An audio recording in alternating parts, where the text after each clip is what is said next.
Welcome to another episode of Eat, Smoke, Drink. I am in Split, Croatia. Look at that, old city. This city is 2,000 fucking years old. Amazing, amazing. Anyway, let me take you through what I'm going to do today.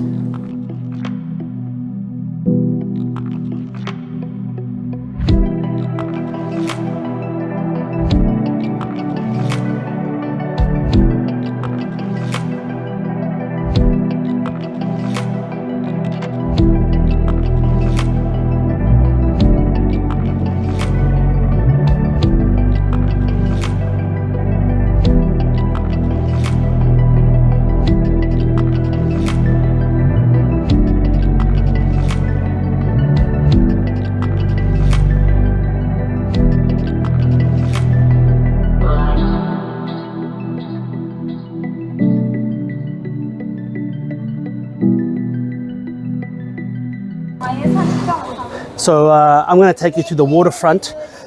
As you've just seen, there are some old buildings and old stuff that you've seen here in Split, Croatia. Ancient Roman ruins and whatnot. Such an old city. I mean, some of this stuff is 4th, 5th century.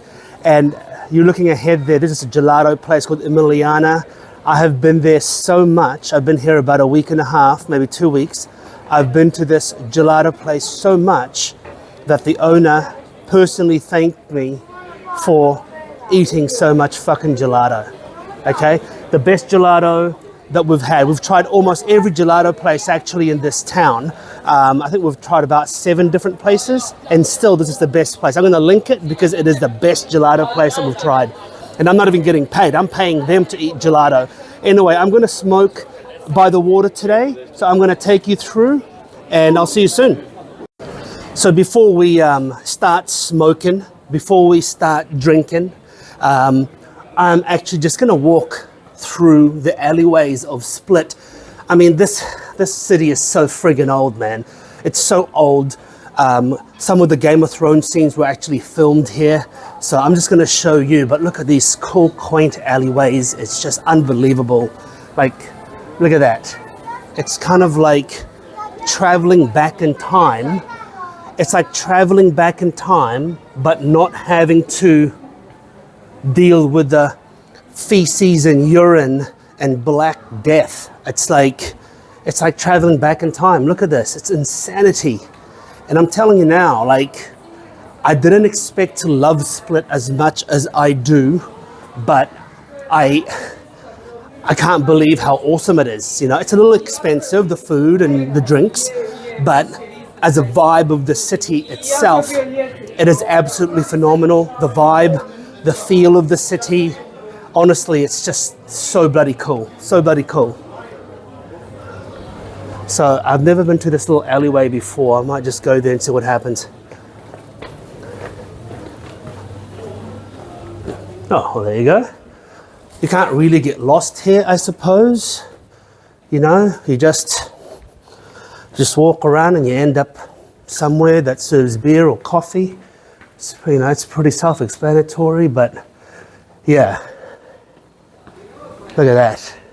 How cool is this city? Anyway, I'm going to show you some more old buildings and shit, and then we're going to smoke.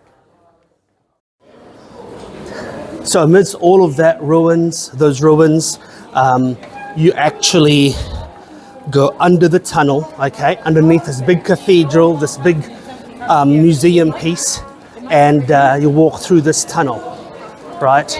And as you get out of the tunnel, you will see that we end up by the ocean. And we're right there where we're going to find a place to sit, drink, and smoke. Amazing city. The antiquities are just insane, like just the old shit everywhere, and it's just so nice. It's so cool. I love it. I absolutely love it. Here we go. So I'm going to look for a place. Look at this promenade. Awesome. Awesome. Look at that. So I'm going to find a place here to park my ass down and smoke the shit out of a cigar. So I got a seat here by the water. Sometimes just gotta wait a few minutes the turnover is pretty quick unless someone's smoking a cigar or eating, but most people just have coffees and drinks, and this is probably one of the most prime spots out here in the waterfront. And I'm just waiting for them to clear the table. I'm going to order a drink and I'm going to smoke. I tried to order, I'm not going to bother linking the bar, this restaurant and bar. The whole waterfront allows smoking, so it doesn't matter, right? The drinks here, the range is not that good. I don't think it's anything worth noting. The only thing you have to worry about here is the view and this location here. That's all you should give a shit about. The drinks is secondary. I'm going to have a beer, a Weiss beer, which I believe is a German wheat beer. Who knows? But it's just a nice, refreshing beer. And today I am going to be reviewing the Arturo Fuente Anejo 888. This is a Maduro that has been aged in a cognac barrel. So quite a hard cigar to find. The cigar shop here is fantastic. There's only one worth noting.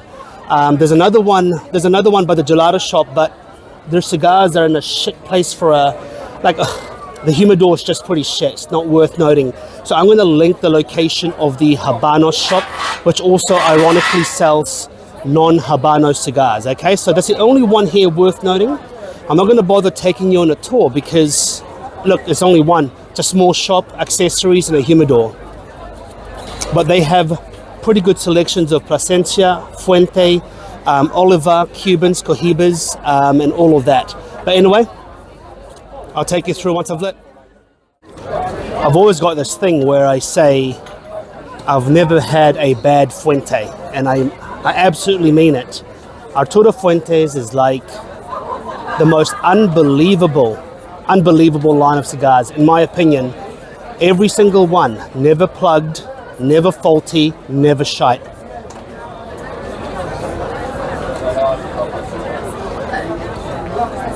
Oh, so rich, so velvety, so creamy. Milk chocolate, milk coffee, creamy, toasted cereals, hay, some wet leather, slightly earthy, sweet and burnt sugar. But this particular cigar is not for the faint-hearted. It is quite a thin ring gauge, okay? Quite a thin ring gauge, so it'll get really potent really quickly.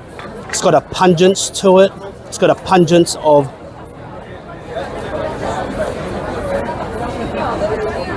the tobacco is just super fermented. You can get that sourness to it, that gorgeous, beautiful sourness.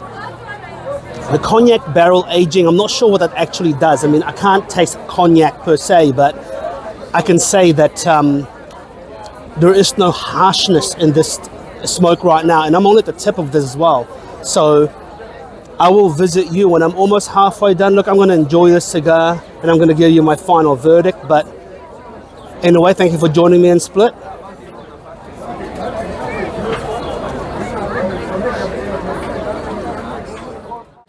I'm almost halfway now, and I'm going to make a call. This cigar is a go for me. It's fantastic. Espresso, black pepper, but not too peppery, leathery. It's mellow, but oily and viscous and thick. Like the flavor profile and the smoke output is fantastic. It's oily, but not overwhelming. It is a relatively well-balanced, but yet it will get quite potent. It's quite a thin ring gauge. My only criticism is this cigar is too fast, too quick. But hey, I guess, you know, there are different ring gauges, which will take you different times of smoke times. But what a fantastic stick. I highly recommend the Arturo Fuente Anejo range. Anyway, until next time, make sure you eat, smoke, drink. Cheers.